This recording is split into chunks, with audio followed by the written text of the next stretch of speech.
Good evening everyone. ఈరోజు మనం sixth క్లాస్లో 11th లెసన్ అయిన మౌర్య సామ్రాజ్యం గురించి మనం ఈరోజు చెప్పుకుందాం. మొదటి సామ్రాజ్యాలు 11th లెసన్. దాంట్లో ఉన్న ఇంపార్టెంట్ క్వశ్చన్స్ ఏంటంటే డిఎస్లో టెట్లో కొన్ని అడిగే బిట్స్ ఇంపార్టెంట్, అలాగే గ్రూప్స్ కోసం కూడా యూజ్ అవుతాయి ఈ క్వశ్చన్స్. దీంట్లో మొదటి క్వశ్చన్, ఫస్ట్ క్వశ్చన్, మౌర్య సామ్రాజ్యం ఎప్పటి నుండి ఎప్పటి వరకు విస్తరించడం జరిగింది? ఆప్షన్ ఏ క్రీస్తు పూర్వం 321 టు 185. ఆప్షన్ బి క్రీస్తు పూర్వం 319 టు 185. ఆప్షన్ సి క్రీస్తు పూర్వం 815 టు 321. ఆప్షన్ డి ఏది కాదు. దీంట్లో ఆన్సర్ మనకు వచ్చేసరికి ఏ. ఆన్సర్ ఏ. అలాగే నెక్స్ట్ క్వశ్చన్ వచ్చేసరికి మనం చూద్దాం. నెక్స్ట్ క్వశ్చన్, రెండవ క్వశ్చన్, మౌర్య సామ్రాజ్య స్థాపకుడు ఎవరు? Option A Chandragupta Maurya. Option B బిందుసారుడు. ఆప్షన్ సి అశోకుడు. Option D Ajatashatru. మనకి ఆన్సర్ వచ్చేసరికి దీంట్లో option A Chandragupta Maurya. Option A Chandragupta Maurya. Next question, third question, మూడో క్వశ్చన్కి వచ్చేసరికి చంద్రగుప్తుని కొడుకు ఎవరు? ఆప్షన్ ఏ అశోకుడు. Option B Bindusara. Option C Mahapadmananda. Option D కుశాలుడు. దీంట్లో మనకు ఆన్సర్ వచ్చేసరికి ఆప్షన్ బి బిందుసార. సియర్ ఇక్కడ చూడండి, వీడి గురించి ఎక్స్ప్లెనేషన్ మన బుక్లో ఫస్ట్ పేజీలో మనకు 11th లెసన్ ఫస్ట్ పేజీలోనే ఉంటుంది. చూడండి ఇక్కడ 11th లెసన్ మొదటి సామ్రాజ్యాలు అనేది చూసుకుంటే దీంట్లో ఫస్ట్ లైన్ చూడండి. ఫస్ట్ లైన్ చూడండి. మహాపద్మనందుని తర్వాత కొన్ని సంవత్సరాలకు యువకుడైన చంద్రగుప్త మౌర్యుడు మగధకి రాజయ్యాడు. అతనే మౌర్య సామ్రాజ్య స్థాపకుడు.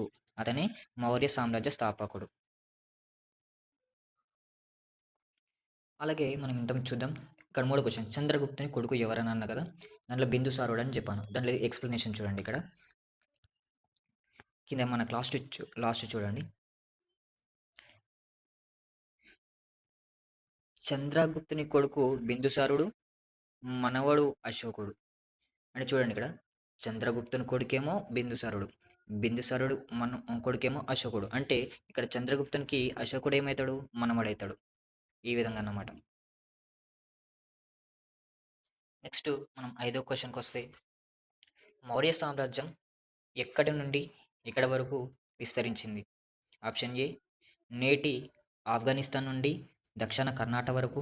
ఆప్షన్ బి తూర్పున బెంగాల్ వరకు విస్తరించి ఉంది. ఆప్షన్ సి ఏ మరియు బి. ఆప్షన్ డి ఏ మాత్రమే. ఆన్సర్ ఏది మరి?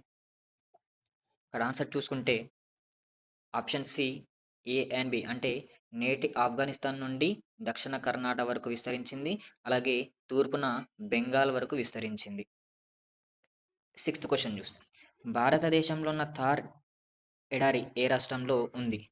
ఈజీ ఆన్సర్ ఇది మనకి రాజస్థాన్. Answer C Rajasthan. చూడండి, ఇక్కడ మన ఇండియా మ్యాప్ చూసుకుంటే ఇలా చూసుకుంటే మనకి ఈ ప్లేస్లో రాజస్థాన్ ఉంటుంది. ఆ ప్లేస్లో రాజస్థాన్ ఉంటుంది. అక్కడ థార్ డిజర్ట్ ఉంది. మన ఇండియాలోనే అతిపెద్ద డిజర్ట్ అంటే కూడా అదే. అలాగే మనకి చూసుకుంటే ఫస్ట్ క్వశ్చన్, మనం ఫిఫ్త్ క్వశ్చన్ చూస్తున్నాం కదా, దాని గురించి ఎక్స్ప్లెనేషన్ ఇక్కడ చూడండి. మనకి మొదటి పేజీలోనే ఉంటుంది. దాంట్లో చూడండి లాస్ట్లో మౌర్య సామ్రాజ్య విస్తరణకు చూడండి. ఇది నేటి ఆఫ్ఘనిస్తాన్ నుంచి దక్షిణ కన్నడ వరకు, అలాగే తూర్పున బెంగాల్ వరకు విస్తరించి ఉంది. చూడండి ఫస్ట్ పేజీలోనే ఉంటుంది answer.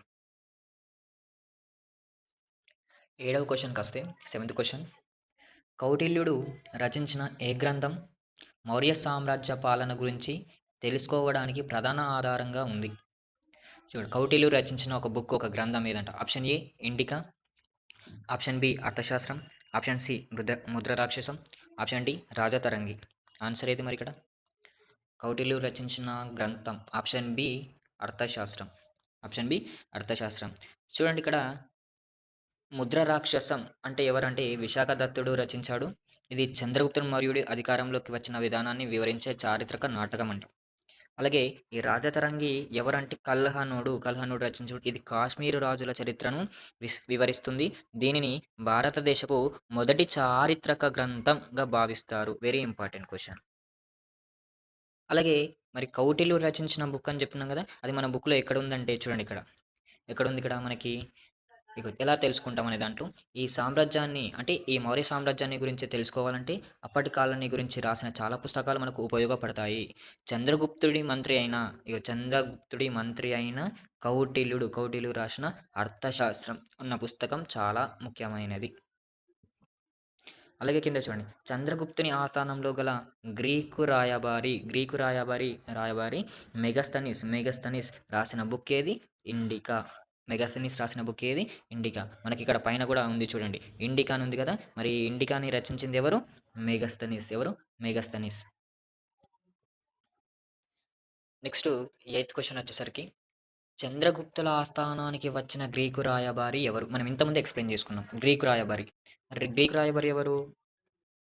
Option A Seleucus Nicator, option B Fahien, option C Megasthenes, option D ఏది కాదు. ఇంతకుముందే మనం చెప్పుకున్నాం ఆల్రెడీ. Option C Megasthenes. ఎవరు? Option C Megasthenes. మరి నైన్త్ క్వశ్చన్ చూడండి. మెగస్తనీస్ తన అనుభవాలను ఏ పుస్తకంలో పొందుపరిచాడు? ఇంతకుముందు చెప్పిన మెగస్తనీస్ రాసిన ఒక బుక్ ఇంపార్టెంట్ అని చెప్పిన. చూడండి ఆప్షన్ ఏ అర్థశాస్త్రం, option B Harshacharita, option C గాథ సప్తగతి, ఆప్షన్ డి ఇండికా. మనం మెగస్తనీస్ రాసిన బుక్ ఏదని చెప్పిన ఇంతకుముందు? ఇండికా. సరే మనకి ఇంతకుముందు అర్థశాస్త్రం రచించింది ఎవరు? కౌటిల్యుడు. మరి హర్షచరిత్ర ఎవరు? గాథ సప్తశతి ఎవరు? రెండు తెలుసుకోవాలంటే మనం కింద కింద ఉంది చూడండి ఒకసారి. హర్షచరిత్ర. హర్షచరిత్ర రచించింది బాణభట్టుడు. ఎవరు? బాణభట్టుడు. బాణభట్టుడు. అలాగే గాథ సప్తశతి ఎవరు రచించారంటే హలుడు. చూడండి శాతవాహన రాజు హలుడు ప్రాకృత భాషలో సంకలనం చేసిన 700 శృంగాల పద్యాల గురించి సంకలనం చేసిండు. హలుడు గాథ సప్తశతి. ఎవరు? హలుడు. Very important. శాతవాహనుల రాజు అయిన ఒక పర్సన్ అన్నమాట. ఒక కింగ్ ఇతను. నెక్స్ట్ 10వ క్వెషన్‌కి వచ్చేసరికి నెక్స్ట్ 10వ క్వెషన్. కౌటిల్యుడు ఎవరికి మంత్రిగా పనిచేశాడు? ఇక్కడ కొద్దిగా తప్పు పడింది. First one. అది అనేకుడు కాదు అశోకుడు. ఆప్షన్ ఏ అశోకుడు, ఆప్షన్ బి చంద్రగుప్తుడు, ఆప్షన్ సి బింబిసారుడు, ఆప్షన్ డి అజాతశత్రువు. కౌటిల్యుడు ఎవరికి మంత్రిగా పనిచేసిండు? ఇంత మనం చెప్పుకున్నాం ఆల్రెడీ. దాంట్లో ఆప్షన్ ఏదుంది అంటే ఆప్షన్ బి చంద్రగుప్తుడు. ఆప్షన్ బి చంద్రగుప్తుడు. మరి నెక్స్ట్ 11థ్ క్వెషన్ చూసుకుంటే రాజు రాజ్యాలను ఎలా జయించాలి? రాజు రాజ్యాలను ఎలా జయించాలి? ఎలా పరిపాలించాలి? వివరించే గ్రంథం ఏది? రాజు ఎలా జయించాలి? ఎలా పరిపించాలి? వివరించే గ్రంథం ఏదంటే అర్థశాస్త్రం. కౌటిల్యుడు రాసిన అర్థశాస్త్ర బుక్కులో ఇది ఉన్నది. Option B correct answer. Next 12థ్ క్వెషన్ చూసుకుంటే కౌటిల్యుడు 12థ్ కౌటిల్యుడికి ఉన్న వివిధ పేర్లు ఏమిటి? కౌటిల్యుడికి ఉన్న వివిధ పేర్లు. ఆప్షన్ ఏ విష్ణుగుప్తుడు, ఆప్షన్ బి చాణక్యుడు, ఆప్షన్ సి కాళిదాసు, option D A and B. ఇక్కడ చూడండి కౌటిల్యుడికి విష్ణుగుప్తుడు అంటారు. అలాగే చాణక్యుడు కూడా అంటే ఏ అండ్ బి. మరి ఏ అండ్ బి ఎక్కడ ఉంది? ఆప్షన్ డిలో ఉంది. కాబట్టి ఇక్కడ ఆన్సర్ ఏది? A and B. నెక్స్ట్ 13థ్ క్వెషన్. అర్థశాస్త్రం ప్రకారం రాజు దీని గురించి తెలుసుకోవాలి అంటే కౌటిల్యుడు రాసిన అర్థశాస్త్ర బుక్ ప్రకారంగా రాజు దీని గురించి తెలుసుకోవాలంట. మరి దేని గురించి? ఆప్షన్ ఏ వివిధ వృత్తుల వారి నుంచి పన్నులు వసూలు చేయడం. అలాగే ఆప్షన్ బి భారత ఉపఖండంలో లభించే వనరులు. ఆప్షన్ సి రాజరక్షణ మరియు పరిపాలన. ఇక్కడ చూడండి ఆప్షన్ డి పైవన్నీ. అంటే అర్థశాస్త్ర బుక్ ప్రకారంగా రాజు దీని గురించి తెలుసుకోవాలంటే పైవన్నీ. ఆప్షన్ డి పైవన్నీ. ఇక్కడ చూడండి పైవన్నీ అంటే వివిధ వృత్తుల వారి నుంచి పన్నులు ఎలా వసూలు చేయాలో నేర్చుకోవాలి. అలాగే భారత ఉపఖండంలో లభించే వనరుల గురించి తెలుసుకోవాలి. ఆప్షన్ సి రాజరక్షణ మరియు పరిపాలన గురించి కూడా తెలుసుకోవాలి అనేసి ఇక అర్థశాస్త్ర బుక్‌లో రాయబడింది. దీని గురించి ఎక్స్‌ప్లనేషన్ కింద ఉంటది చూడండి. అర్థశాస్త్రం.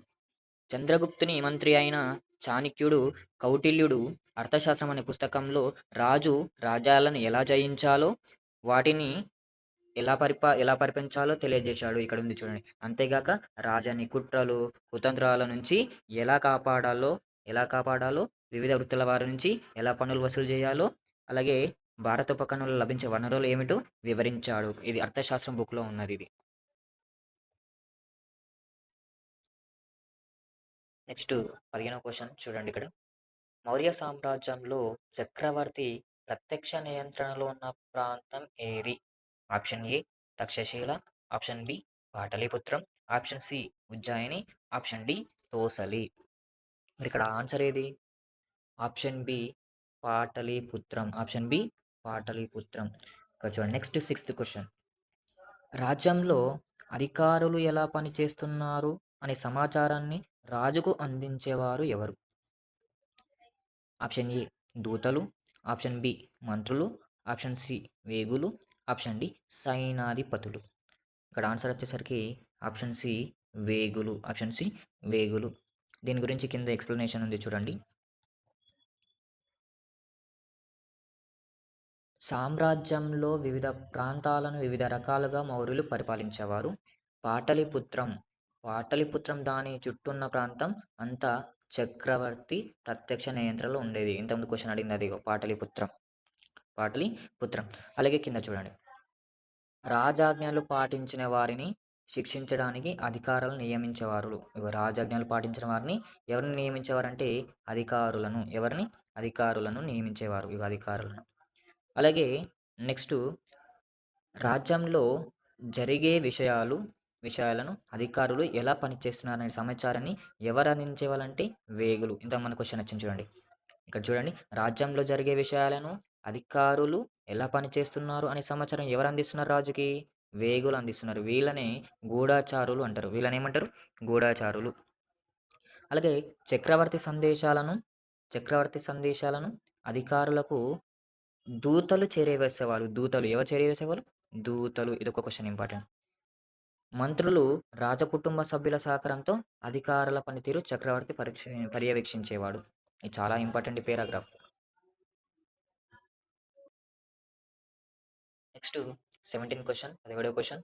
మౌర్య సామ్రాజ్యంలో ప్రాదేశిక రాజధానులుగా ఉన్నవి ఏవి? ప్రాదేశిక రాజధానులుగా ఉన్నాయి ఏవి? Option A Takshashila, option B Ujjayini, option C Suvarnagiri, option D పైవన్నీ. ఇక్కడ చూడండి, తక్షశిల ఉంది, ఉజ్జయిని ఉంది, సువర్ణగిరి ఉంది. అంటే 3 కూడా ఉన్నాయి. అంటే ఆప్షన్ మీనింగ్ ఏంది ఇక్కడ? ఆప్షన్ డి పైవన్నీ ఆన్సర్. ఆప్షన్ డి పైవన్నీ. అసలు ప్రాదేశిక ప్రాంతాలు అంటే ఏంటి? అసలు ప్రాదేశిక రాజధానులు అంటే ఏంటి? ప్రాదేశిక ప్రాంతాలు అంటే రీజనల్ ఏరియాస్. అంటే ఒక నిర్దిష్ట భౌగోళిక సరిహద్దులు కలిగి ఉండి ఒక ప్రత్యేకమైన భాష, సంస్కృతి లేదా భౌగోళిక లక్షణాల ఆధారంగా గుర్తించబడిన ప్రదేశాలని ప్రాదేశిక ప్రాంతాలు అంటారు. ఏమంటారు? ప్రాదేశిక ప్రాంతాలు అంటారు. అలాగే కింద మనకి టాపిక్ చూడండి. ఎన్నో ప్రాదేశిక ప్రాంతాలు అన్నా కదా, అక్కడ చూడండి. ఇక్కడ ఏదుంది? తక్షశిల. ఇంతకుముందు చెప్పిన కదా, తక్షశిల వాయువ్యం సైడ్ ఉంటుంది అది. ఉజ్జయిని మధ్యప్రదేశ్లో ఉంటుంది. సువర్ణగిరి దక్షిణ భారతదేశంలో కర్ణాటకలో ఉంటుంది. ఇంపార్టెంట్ ఇది. అలాగే చూడండి, వారిని పాలకులు గవర్నర్లు అని పిలిచేవారు. ఏమని పిలిచేవారు? గవర్నర్లు అని పిలిచేవారు. Next 18th question. శాసనాల ద్వారా తన వర్తమానాన్ని ప్రజలకు చేరవేసిన మొదటి రాజు ఎవరు? శాసనాల ద్వారా తన వర్తమానాన్ని ప్రజలకు చేరవేసిన మొట్టమొదటి భారతీయ రాజు ఎవరు? సముద్రగుప్తుడు, బి అశోకుడు, సి కనిష్కుడు, డి హర్షవర్ధనుడు. ఏది ఆన్సర్ ఇక్కడ? ఆప్షన్ బి అశోకుడు. 19th question. అశోకుని శాసనాలు ఏ భాష ఏ లిపిలో ఉన్నాయి? ఏ భాష మరియు ఏ లిపిలో ఉన్నాయి? ఆప్షన్ ఏ సంస్కృతం దేవనాగరి లిపి, ఆప్షన్ బి తెలుగు భాష ఖరుష్టి లిపి, ఆప్షన్ సి ప్రాకృత భాష బ్రహ్మి లిపి, ఆప్షన్ డి ప్రాకృత భాష దేవనాగరి లిపి. ఇక్కడ ఆన్సర్ ఏది మరి? ఆప్షన్ సి ప్రాకృత భాష మరియు బ్రహ్మ లిపిలో అశోకని శాసనాలు ఉన్నాయి. Next 20th question. నేటి ఒడిశా రాష్ట్రం యొక్క పాత పేరు ఏమిటి? ఒడిశా రాష్ట్రం యొక్క పాత పేరు అంట. Option A Kalinga, option B Utkala, option C Magadha, option D Kosala. Option ఏది మరి ఇక్కడ answer? Option A Kalinga. Option A Kalinga. ఇది ఇండియా మ్యాప్ చూసుకుంటే ఇలా ఇండియా మ్యాప్లో తూర్పు తీరాన ఉంటుంది. ఇది తూర్పు తీరాన ఉంటుందని గుర్తుపెట్టుకోండి ఒకటి. నెక్స్ట్ అలాగే 21వ క్వశ్చన్. ఏ యుద్ధంలో జరిగిన హింసను చూసి అశోకుడు యుద్ధం చేయకూడదు అని నిర్ణయించుకున్నాడు? ఏ యుద్ధం అన్నాడు ఇక్కడ? ఆప్షన్ ఏ హస్తినపుర యుద్ధం, ఆప్షన్ బి పానిపట్ యుద్ధం, ఆప్షన్ సి కళింగ యుద్ధం, ఆప్షన్ డి ఏది కాదు. అశోకుడు యుద్ధం చేయకూడదని నిర్ణయించుకునేది ఏ యుద్ధం అంటే ఆప్షన్ సి కళింగ యుద్ధం. ఆప్షన్ సి కళింగ యుద్ధం. ఇక్కడ చూడండి ఎక్స్ప్లెనేషన్. అశోకుడు అశోకుడు విశిష్ట పాలకుడు. మౌర్యులలో ప్రసిద్ధి చెందిన పాలకుడు. శాసనాల ద్వారా వర్తమానాన్ని ప్రజలకు చేరవేసిన మొట్టమొదటి రాజు. అతని శాసనాలు ఏ ఏ లాంగ్వేజ్‌లో ఉన్నాయి మరిక్కడ? ప్రాకృత భాషలో ఉన్నాయి. బ్రహ్మలిపిలో ఉన్నాయి. అలాగే అశోకుడు ఏ యుద్ధం చేసిండంటే కళింగ యుద్ధం చేసిండు. కళింగ అనేది తీర రాష్ట్రమైన నేటి ఒడిషా పాత పేరు. కళింగను జయించడానికి అశోకుడు యుద్ధం చేశాడు. యుద్ధంలో జరిగిన హింస రక్తపాతం చూసి అతను దుఃఖించాడు. ఇది ఇంపార్టెంట్. చాలా ఇంపార్టెంట్.